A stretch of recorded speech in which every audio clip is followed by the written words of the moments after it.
Before I get to your Thursday complimentary plays, quick note about Las Vegas. Listen, a lot of folks will tell you if you're into gambling, you got to come to Vegas for the Super Bowl. It's okay. It's a one-off situation, however. If you want to really get the true experience of what it's like in Vegas, if you're a gambler, you've got to come one of two times. This time, this 4-day stretch, Thursday through Sunday, the first weekend of the tournament, or you've got to come any NFL Sunday, because that's when it's the best. That's where, I don't care what sports book you're in, anywhere on the strip, that's when it's mass hysteria. Like on days like today and tomorrow, you are there with everybody else in the sports book. They might as well be your brothers and your cousins, because you're all there for one reason. You're gamblers. Now, you may be on different games, but it doesn't matter. And you're sitting there and you've got this panoramic view of all these monstrous TVs and all these betting boards, and you're all watching the games for one reason or the other. Same thing on an NFL Sunday when you've got all this wall-to-wall action, but right now it's even better, because starting at 9 o'clock in the morning Vegas time, all the way up until almost 11 o'clock at night, it's a non-stop basketball orgy. Again, Super Bowl Sunday, it's a one-game situation. There's a lot of parties and pomp and circumstance, and they rape you financially when you come out. But this is the time to be there. Now, here's the interesting thing. Do you realize, unless the Supreme Court just for some unknown, ungodly reason is off its deep end, next year at this time, you can go to Atlantic City probably. It won't be the exact same thing as going to Vegas, trust me, but you can go to Atlantic City and probably do this exact same thing.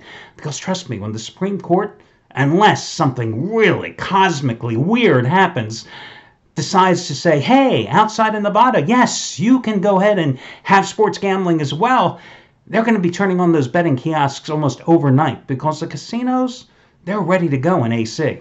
Okay, let's get to what's going on here today. Listen, guys, Eric Schrader just continues to win. Last night, another 100-dime winner.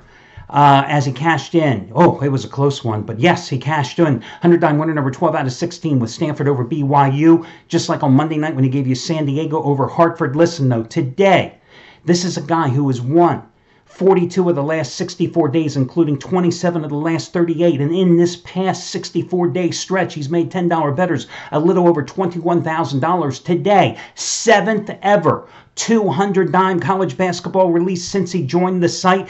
First round tournament mismatch of the year. I can tell you it's one of the games on the daytime card, just like all the other 200-dimers. Georgia State over UT Arlington on Sunday. New Mexico over Utah State last Friday. Just like all the other ones, you get it for over half price off by using coupon code ERIC.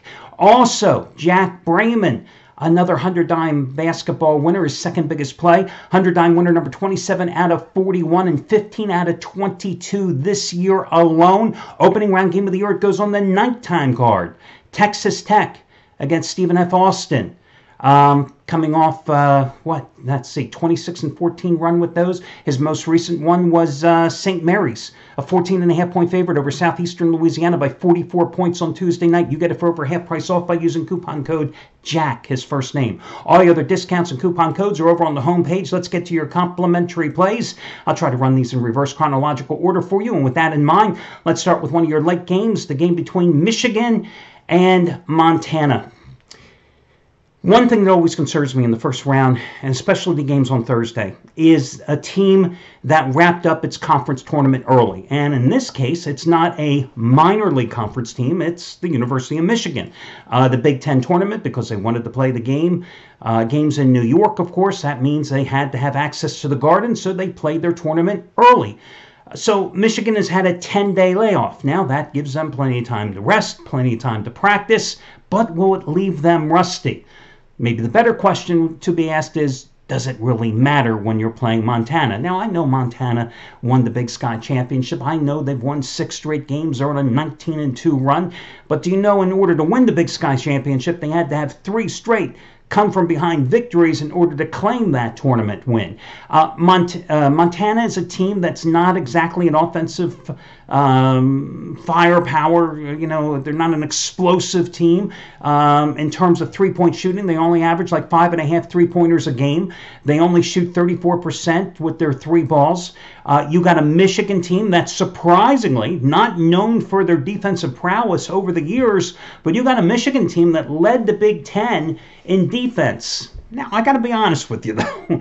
You know, sometimes I look at and I think about what I just said and I go, is it because Michigan was so good defensively? It's because the Michigan played in a conference where so many teams struggled offensively. I think it's a little bit of a mixture of both things, but they got one hell of a coach. And it's a team that just seems to always gel at the end of the season. The past couple of years, you saw their run with 4 wins in 4 days, capped with the upset of Michigan State and then knocking off Purdue in the Big Ten tournament. You've got a team that, you know, when I look at KenPom.com and I see their strength of schedule, I see Michigan at the 43 spot in terms of strength of schedule according to KenPom, and I see Montana way down there, 351 Division I teams, and they're down there at 211. And I see, you know, a Michigan team that I think, despite the layoff in this game in Wichita today, I'm willing to lay the 11 points with the Wolverines in this spot. You know, I look at teams from these smaller conferences. How did they do in step-up games?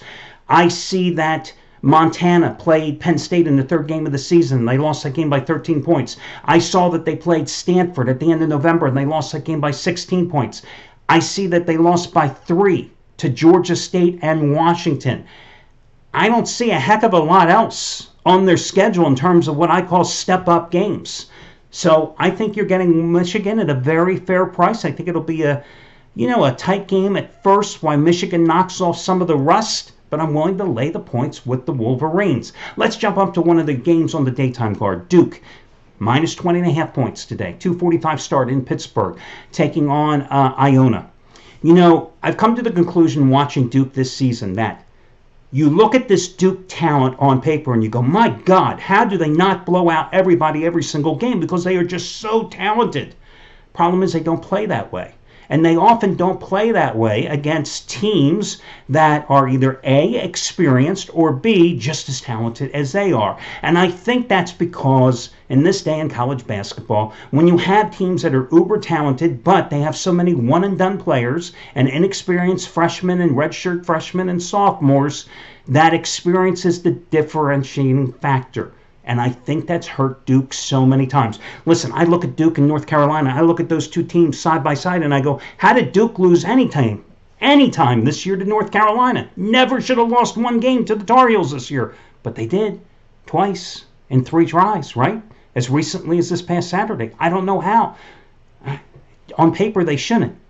But the one thing I do like about Duke is that when they play teams that just aren't in their league, not the ACC, I'm just talking about not in their league talent-wise, they generally blow them out because that's where the men are separated from the boys. And what I mean by that is that's where the talent shines through, and that's where the experience factor is negated.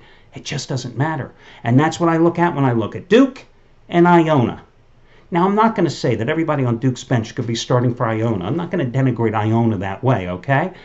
But let's face it, this Duke team, so much more athletic, so much bigger. And, you know, you got an Iona team that's 0-5 against the spread in its last 5 Big Dance appearances. So the fact that they're appearing in the Big Dance for a 3rd straight year and the 5th time in 7 seasons, big deal. They've been blown out by double digits each of the past 2 years. And I'm willing to go with a Duke team that's averaging 85 points a game. A Duke team that's one of the best teams in the nation in terms of rebound margins. A team that I think will have its way against an Iona team. When I looked at their step-up games this year, of course I come from the Metro Atlantic Conference, they lost to Syracuse in their 2nd game of the season by 9 at the Carrier Dome. They lost by 13 points to Northern Kentucky. They lost by 5 to Coastal Carolina. They lost by 10 to St. John's. Okay, granted, Duke lost to St. John's too. They lost by 6 to Rhode Island. Nothing to be embarrassed about that. But I don't see a hell of a lot else on their schedule to really brag about. And again, when I go to KenPom.com, which I use a lot for my analytics for college basketball handicapping, I look at strength of schedule. You got Duke, 14. You got Iona, way, way down. 222. So again, I'm willing to lay the points with Duke in that particular contest. One more complimentary play for you. I think, I'll tell you what, I handicapped the Arizona-Buffalo game. This is a contest where Arizona has so much more talent than Buffalo, but contrast in styles here, meaning that, Buffalo is going to play an up-tempo, fast-paced game, and I just don't feel confident enough laying the 8.5 points with Arizona. So instead, let me talk about the game between Tennessee and Wright State. Volunteers, the most difficult thing facing Tennessee today is going to be the turnaround.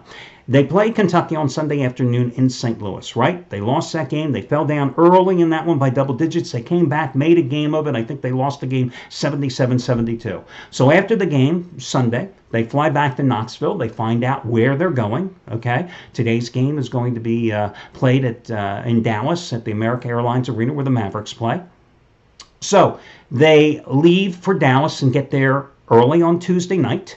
They hit the court Wednesday morning, I read, for their brief practice at the SMU facilities, and then they have a short shoot-around over at American Airlines Arena. And here they are, even though they're a high seed in the tournament, right, runner-up in the SEC, and they get saddled with the early game. So you have less than 96 hours after losing to Kentucky, going from St. Louis to Knoxville to Dallas, and you're back on the floor again.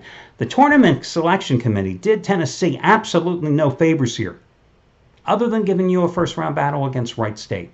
A Wright State team that, need I remind you that Wisconsin-Milwaukee, need I remind me since they cost me money, Wisconsin-Milwaukee stopped your 8-game winning streak and gave you all types of trouble this year. A Wisconsin-Milwaukee team, a Wright State team that won the Horizon League tournament because everybody else just got knocked out of the damn tournament. Northern Kentucky knocked out by Cleveland State. Oakland knocked out because they had injuries. Wright State, how did they win the damn tournament? Because they didn't play anybody. That's the reality. I was reading that Wright State's their adjusted offensive efficiency, that's how many points you score per 100 possessions. Their adjusted offensive efficiency number is 102.3 points per 100 possessions. That is the worst among every single team in this tournament. They're an offensively challenged team. That's the bottom line.